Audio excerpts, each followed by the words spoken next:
Without your vote, forget it. They're out of commission, right, fellas? But what a good job. And Richard, this is your area. Congratulations. He's always bugging me for more money for Fort Bragg. I said, Richard, get off my back. And we're going to do that. You know, they're talking about a big compound, right? And we're going to get that done. We're going to get it done for you. Now, if the Democrats get in, it's not going to happen. I guarantee you that. But we're going to get that done. That's your number one priority, I think. Richard Hudson. So you have another man who is running for the Senate, who is phenomenal. The only thing is he's not as well known. He was behind the scenes. He was the head of my 3 campaigns. I won all 3 times here by a lot. It wasn't even close. And he was responsible, along with Laura Trump. Laura is fantastic, born here and loves the area, but they work together. But Michael Whatley, if he's here, I don't know. Michael, will you come here for a second, please? He's running for the Senate, and if he gets in, you're going to be taken care of. If he doesn't get in, we're going to be stripping the military like they always do, the Democrats. This is a man who was the head of North Carolina. So he did so well that I said, who is that guy that did so well? Because when it came time to picking the head of the Republican Party, I picked him. And you saw what happened in the last election. We won in a landslide. We won every swing state, all 7 swing states. We won by millions of votes, the popular vote. You know, the first time I won, but they say I didn't win the popular vote. You know I did. I won it by a lot, but they say I didn't. So every time they'd introduce Donald Trump, who didn't win the popular vote, but he, you know, whatever. I said, I don't ever want that to happen again. But we did. We won everything. And this is a man that was in charge of this state. He did so well here. There was nobody else that I even considered to run the RNC. That's the whole country. And we had a big, big victory just recently that you know very well, a victory like they've never seen. So I'd just like you to say a couple of words, Michael. Congratulations. Thank you. Good to see you. In 2015, Donald Trump came down an escalator and said that he was going to make America great, that he was going to protect our country, that he was going to make sure that our men and women in uniform had what they needed to protect our interests and our allies around the world. And North Carolina stood up and said, that's our guy. And in his term in office and in this term in office, there has never been a president who has fought for Fort Bragg, who has fought for the men and women in uniform in North Carolina, as well as our veterans, more and harder and better than Donald J. Trump, our 45th and 47th President of the United States of America. I am thrilled that he has asked me to run for Senate in North Carolina and is giving me an opportunity to represent you and to fight for you and every other base that we have in this great state to protect our interests, to make sure that America and our allies are going to be protected. Because the highest, most important function for any government is to keep its communities and its citizens safe, and we have the best president right now to do that, and I am honored to be with him today. Thank you. Thank you, Michael. Thank you. And the word is he's doing really well. But when I heard they were taking the name Fort Bragg off, I said, no, they're kidding. They're not gonna do. They did. They took the name off. We got it back very quickly, but they took it off. And if we don't win the midterms, they'll take it off again. They'll take it off again. You can't let that happen. And this man is exceptional, I'll tell you right now. So with the help of everyone in this room, America is the strongest military on the face of the earth. We rebuilt it. We really did. We rebuilt it in my first term. We had a great first term. We had the best economy in history, but this is blowing it away.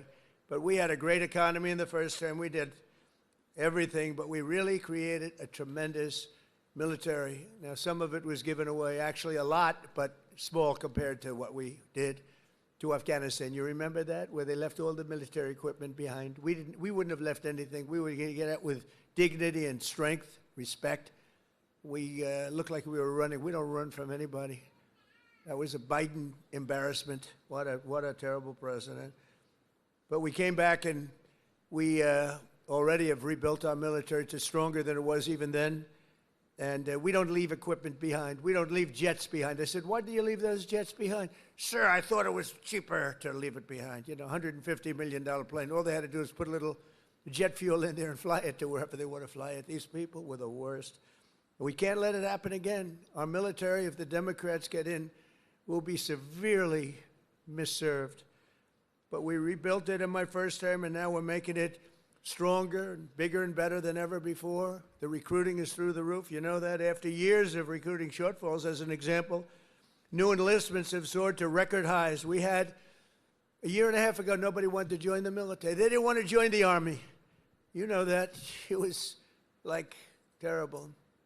They didn't want to join the Army, the Navy, the Air Force, the Marines, the Coast Guard, or my beloved, how about that, Space Force. Do we like Space Force? It's turning out to be very important. But they tried to end that, and actually the military refused to allow that to happen. But you couldn't get people to join. And as soon as we won the election, that election took place on November 5th. From November 5th on, it was like a miracle. Now we have waiting lists for every branch of the military, waiting lists of people to get in. In other words, your jobs are wanted by everybody. And isn't that a better feeling? I'm looking at the smiling faces. We've got a lot of smiling faces. You should be smiling. Last year, the Navy and Air Force and Space Force all surpassed their recruiting goals by 5 months early, and the numbers are through the roof. In fact, it'd be a very good time to expand. You know, it's a good time to expand. But the Army did even better than the others, and you shattered your annual recruitment by almost 5 months and lots of days. But more importantly, the number and the quality of recruit has never been higher. This year, the Army is beating its recruitment goal by 116%. And I'm very proud of that. I was very embarrassed for a period of years as I watched how badly this country was run, standing outside and hearing constantly that we couldn't get people to join our great forces. We ended the scourge of political correctness in our military. We renamed the Department of Defense to the Department of War. Think of it, we won World War I. We won everything. World War II. And everything before, during, and a little bit after, except we fought a little bit differently. We fought to be politically correct. We were a politically correct force with the presidents. But now we have a real force, and you see that with what we did in Iran with the B-2 bombers. A lot of you were involved in that. And what we did recently in Venezuela, nobody ever saw anything like that happen. A Venezuelan general who was on the site, but he moved out fast enough that he lived, because most of them didn't. But he was on the site. He said, we were totally prepared. We saw the planes coming. We saw everything coming. You know, they're a good, strong force. And he said, we got hit like nobody's. They were hit from 17 different directions. They said, there's never been anything like that. It was over in like literally a minute. Everybody was running for the hills. And that's what we have. We have the strongest military in the world by far. We have the best equipment. We have the greatest people, soldiers. We brought back merit as the sole consideration for advancement and promotion in our military. We won the Supreme Court case, shockingly in that case. It took courage to come up with that decision. It's based on merit. Now you want to get into a college, it's based on merit. It's not based on anything else. You want to get into the military, you got to have a little muscle. You got to be strong, like these people here. It's like, you're like central casting. I'm looking at all these beautiful-looking people. But you have to be a certain type to do well. And we were taking anybody that wanted to get in because we wanted to be politically correct. No, it's based on merit now. You get into the military based on merit. And other places also based on merit. There might be advantages to other people in other fields. But this is all based on merit. As long as I'm president, we will be the best led, the best trained, the best equipped, the most disciplined, and the most elite fighting force the world has ever seen. That's what we've turned out to be, and everybody knows it. They all know it. Every country knows it. I speak to all of them. They know exactly what they would be up against. Hopefully we'll never have to test them. And because of our strength and because of what we do, we probably won't have to be tested. That's why this year we're investing also $1 trillion in our armed forces, most we've ever spent. And next year it's being raised. In fact, we're going to be building a number of battleships. You ever hear of battleship? You know, World War II, you saw those big ships, the Iowa, the Alabama, the Missouri, they're going there, sailing through that water like it's nothing. Those big waves are crashing into the front. The hulls are made of 7 inches of steel, not aluminum. Aluminum's fine, by the way. I don't want to hurt the industry. We're doing very well. But I'll take steel. And it's going through those waves like it's a hot knife through butter, right? And it was incredible. It was a great thing. It was a great act of beauty when you looked at that, the scenes, Victory at Sea. I don't know if has anyone ever seen Victory at Sea? Probably the ones that have would have joined the armed forces when you have, but Victory at Sea. And you looked at those battleships. So now we're building 10 of them, initial order, 10. And I said, what about reinstating the old ships? We have some of them in dry dock. Some of them are museums right now, like the Iowas and Rancho Palos Verdes in California. You have a couple of them, and they're still very powerful looking to me. So I said, what about bringing them back? They said, sir, it would be no good. Why do you say that? The new battleship that we have, which I've seen and helped design, I put a little more spirit in the hull, a little more, give me a little bit more hull. And I want that ship to look gorgeous, you know. Forget about stealth. They say, oh, it's stealth. They design ugly equipment for stealth. Well, we're designing great-looking equipment, also stealth. But I said, well, what about bringing them back? Sir, the new ships, the new battleships that we have almost very soon under construction will be, listen to this, 100 times more powerful than the ships that we got to see in the 1940s. Think of that, 100 times more powerful. We need that. This way nobody messes with us, right? We need it. For every service member in our military, this historic investment also includes a well-deserved, across-the-board pay raise, not including 1776. And at my request just before Christmas, we did the, and really in honor of the 250th anniversary, we did that little special payment, which everybody appreciated, and it was an honor for me to do it. As part of the one big beautiful bill that we got approved, which was amazing because it really encompasses all 4 years of the term. We'll also be investing over $1 billion to improve on-base housing, and a lot more than that at Fort Bragg. We're going to be doing, if we get the congressman's wish, we're going to be doing a lot more than that. We're also going to spend billions of dollars on improving here and around the area. We're going to make it great because the people in this area have been so incredible. The spirit they had. When they changed the name of this base, the spirit, not even military people, they were so proud of that name, Bragg. They said, we have to bring it back and keep the area safe. It's a great area. In fact, I'm thinking about moving here someday. Maybe I'll move here with our great movie star. We'll move here with our First Lady. We'll move to Fort Bragg. Would you like that, darling? She loves you. It's a possibility. Actually, it's not a bad idea because we love it. But we want to keep this area safe, and we can't do that without the leaders, and your ex-governor is not one of them. It would be a disaster if he got in. And one of the things that I just mentioned and saw, you saw the monster that killed an innocent young Ukrainian girl a couple of months ago, slitting her throat from behind. And this was the man, the governor, that allowed this man to get out and to do that. We don't do that. We don't do that. Everybody knew he was trouble. Many, many crimes. One of the worst pasts I've ever seen. And she sat down. She had her throat slit. And that's not going to happen with Michael Watley, that I can tell you. So I just want to tell you it's very important because our military has to be protected. Our people have to be protected. And they will decimate our military. Every time you come in as a Republican, and a lot of Republicans, they come in, they don't do anything about it. I do beyond what anyone's ever done, not even close. To give you all of the equipment you need, we're also purchasing 30 new and modified Abrams tanks. Still the best tank, right? Still? It was named in honor of Stacey Abrams. Only a few very political people would understand that. Congratulations. Thank you very much for a great name, Stacey. But brand new Abrams tanks, 48 new Black Hawk, Chinook, and King Stallion helicopters, the best in the world, the latest equipment, and 86 armored multi-purpose fighting vehicles, all of the things that you've been wanting to get, all brand new. And we're going to be reviving our strength. We're going to be doing many other things that nobody thought was even possible.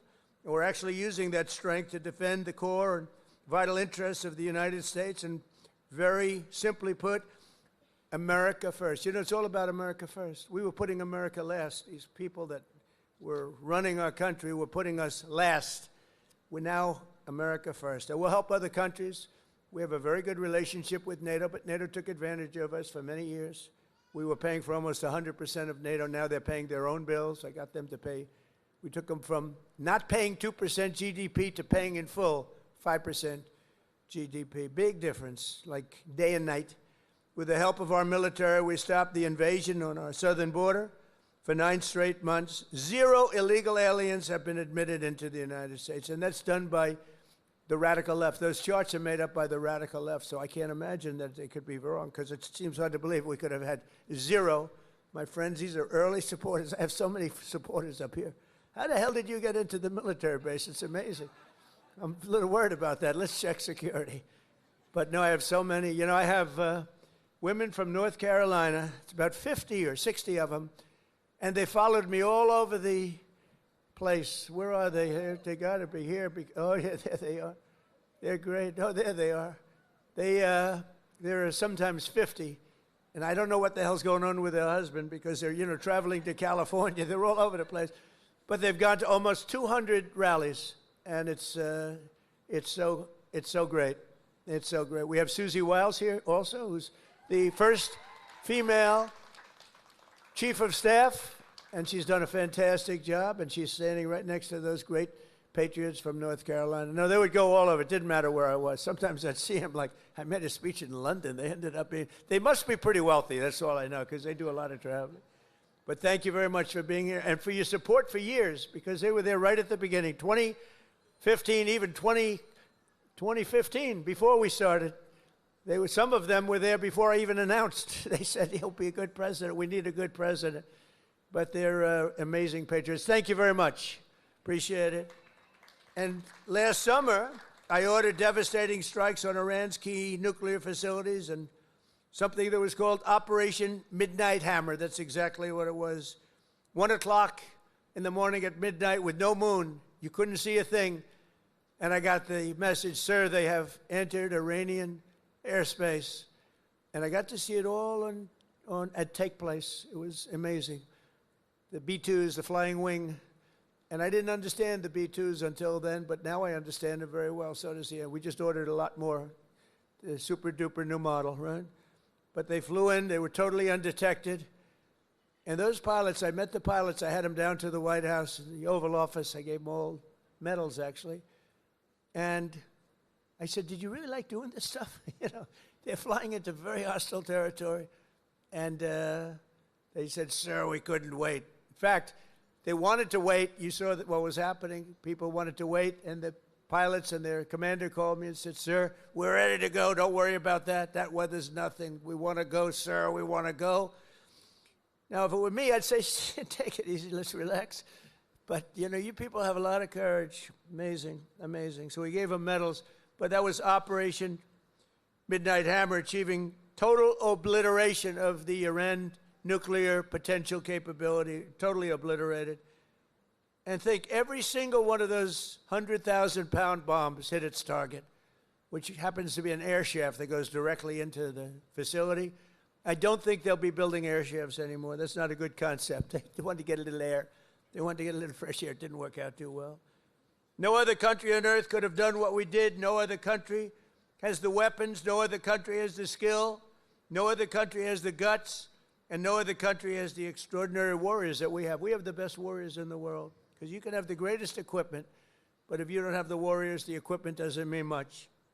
Last month, we proved this truth once again when some of our greatest soldiers, right here, to ever live, frankly, successfully captured the outlaw dictator of Venezuela, Nicolas Maduro, and brought him back to face American justice, where he's now, right now, waiting. And that was an amazing night. People saw that. They they've never seen anything like it. You know, it's a pretty military country. It was a big base, one of the biggest bases in South America where he lived. And it was in a matter of minutes before he was on a helicopter being taken out of there. They had to go through steel doors. The steels were like, it was like paper mache. You know what paper mache is? That's weak paper. These guys blasted through every door. They got up to him before he got to the big safe, but that wouldn't have worked either because they had equipment that was going to knock that out in a matter of minutes. But he never got there. It went so fast. Think of it, in a matter of minutes, when people realize what happened, they're looking up and there's the helicopter heading back to aircraft carriers. So that night, the entire world saw what the full military might of the U.S. military is capable of. And that was an unbelievable operation, but that was a smaller operation. But it was so precise, so incredible. Nobody thought a thing like that could happen. They even talk about the discombobulator because they never got a shot off. The Russian equipment didn't work. The Chinese equipment didn't work. Everyone's trying to figure out why it didn't work. Someday you're going to find out. But it didn't work. It's nice when you can fly in and not get shot at. Although we did have 3 helicopter pilots who were wounded pretty badly in the legs, landing, and a couple of machine gunners seemed to have made it through a thicket of bombs, but they were taken out rapidly by our snipers who were stationed on platforms, actually unbelievable helicopter platforms all the way the line, and they were taken out immediately. And those pilots were incredible and really brave. I may see some of them very shortly. They were hit pretty bad in the legs. You know, they're landing a big chopper, and they're being shot at from close range by a machine gun, so that's not a comfortable feeling. They landed it perfectly, and they got out of there perfectly, and they're just brave guys and very talented, skilled people. With your help, America is winning again. America is respected again. And perhaps most importantly, we are feared by the enemies all over the globe. They fear us. And, you know, I don't like to say fear, but sometimes you have to have fear because that's the only thing that really will get the situation taken care of. We have a situation right now where we sent a very big carrier group to Iran. I'd love to see if we could make a deal. They've been difficult to make a deal. I thought we would have had a deal last time. They wish they did, and that's where we did Midnight Hammer. But with the restored strength and the tremendous power that we've now built up over the last number of years, even though there was an interlude with Biden, who is the worst president in the history of our country. But the interlude, fortunately, was ended quickly, and we started the process again and built upon what we had already done the first 4 years. But we're also bringing peace all over the world. I ended 8 wars in just 10 months. 8 wars are ended, and we have a couple of more to go, but one in particular, Russia-Ukraine. It's a mess. It's a horrible thing, and I think we'll get there. It takes 2 to tango. You have to remember that, and we have to get there. Tremendous casualties, number of casualties. There's a war that if we were involved in that war, it would have been over very quickly and effectively, but we're not, fortunately. In fact, we're not spending any money. We are spending and sending weapons to NATO, and because of the increase from 2% to 5% of GDP that the NATO countries are paying, they pay us full for the weapons, and then they distribute the weapons to mostly, I guess, Ukraine, but that's up to them. They buy them, and we do make the greatest weapons of any country in the world by far, most effective weapons.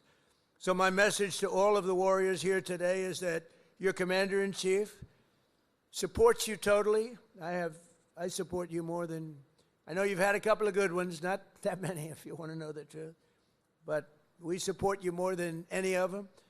And you're going to get out, and when needed, you're going to fight, fight, fight. You're going to win, win, win.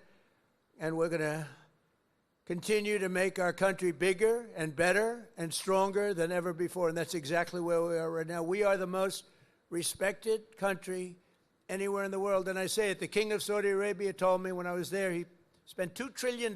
We have $18 trillion being invested right now in our country from other companies and countries all over the world.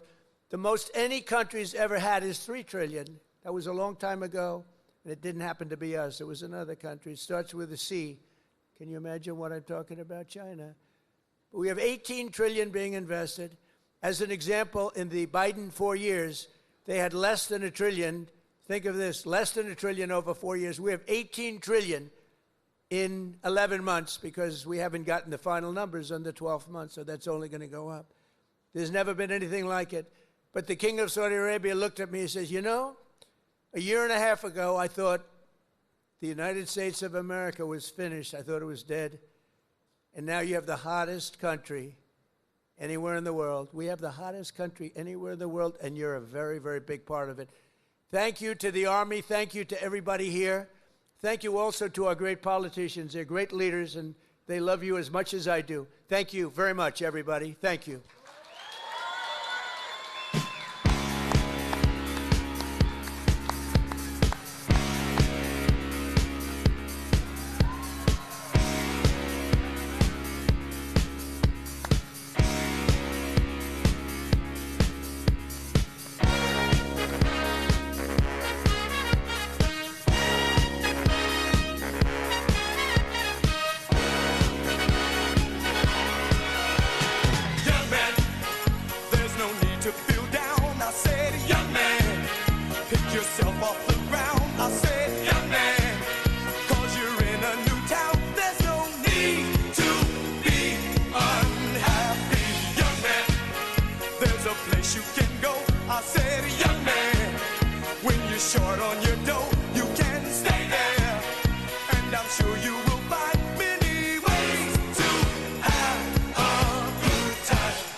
From the lakes of Minnesota to the hills of Tennessee, across the plains of Texas, from sea to shining sea, from Detroit down to Houston and New York to LA, where there's pride in every American heart, and it's time we stand and say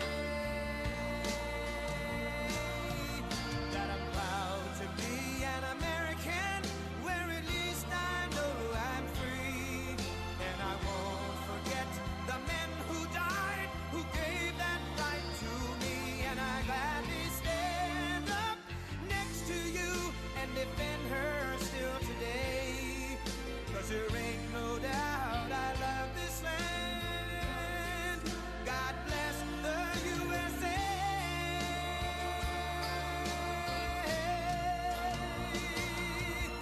And I'm proud to be an American, where at least I know I'm free. And I won't forget the men who died, who gave that right to me. And I gladly stand up next to you and defend her still today. 'Cause there ain't no doubt I love this land. God bless the USA.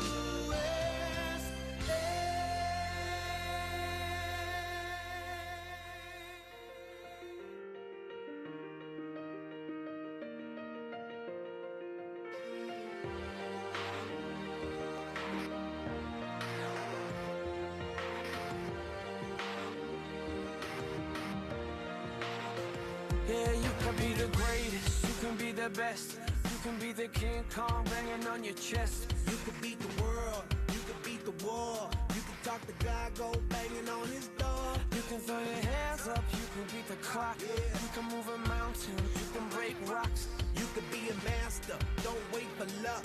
Dedicate yourself and you gon' find yourself. Standing in the Hall of Fame, Yeah, and the world's gonna know your name. yeah, 'Cause you burn with the brightest flame, yeah, and the world's gonna know your name. yeah. And you'll be on the walls of the Hall of Fame. You can go the distance, you can run the mile, you can walk straight through hell with a smile. You could be the hero, you could get the gold. Breaking all the records they thought never could be broke. Yeah, do it for your people, do it for your pride. Are you ever gonna know if you never even try? Do it for your country, do it for your name. 'Cause there's gonna be a day when you're Standing in the Hall of Fame, and the world's gonna know your name. 'Cause you burn with the brightest flame, and the world's gonna know your name. And you'll be on the walls of the Hall of Fame. Be a champion, be a champion, be a champion, be a champion. On the walls of the Hall of Fame.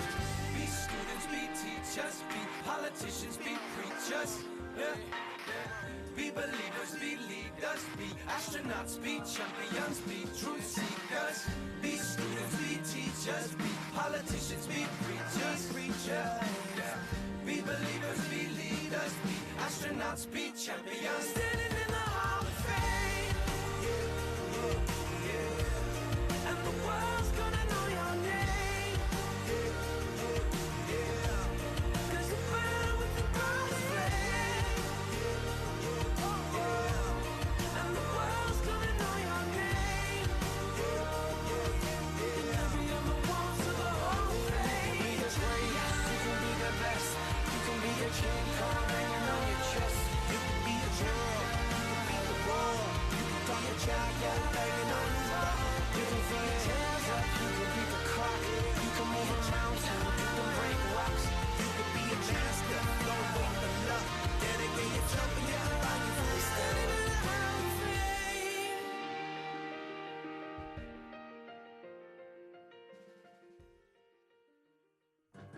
You shake my nerves and you rattle my brain. Fill much love drives a man insane. You broke my will, but what a thrill.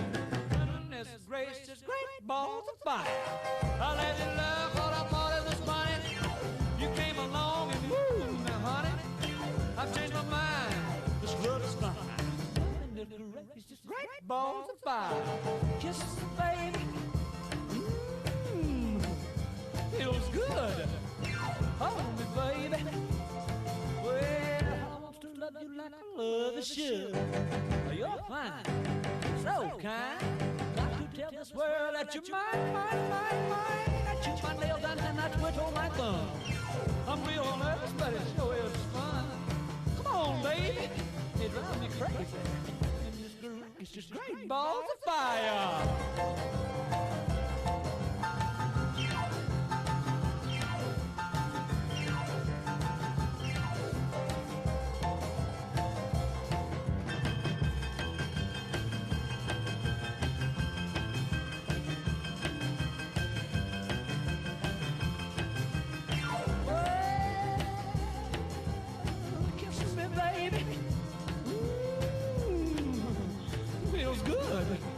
Hold me, baby.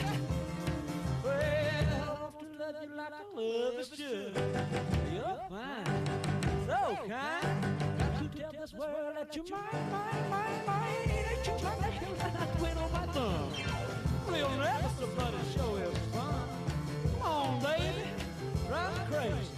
Goodness gracious, great balls of fire.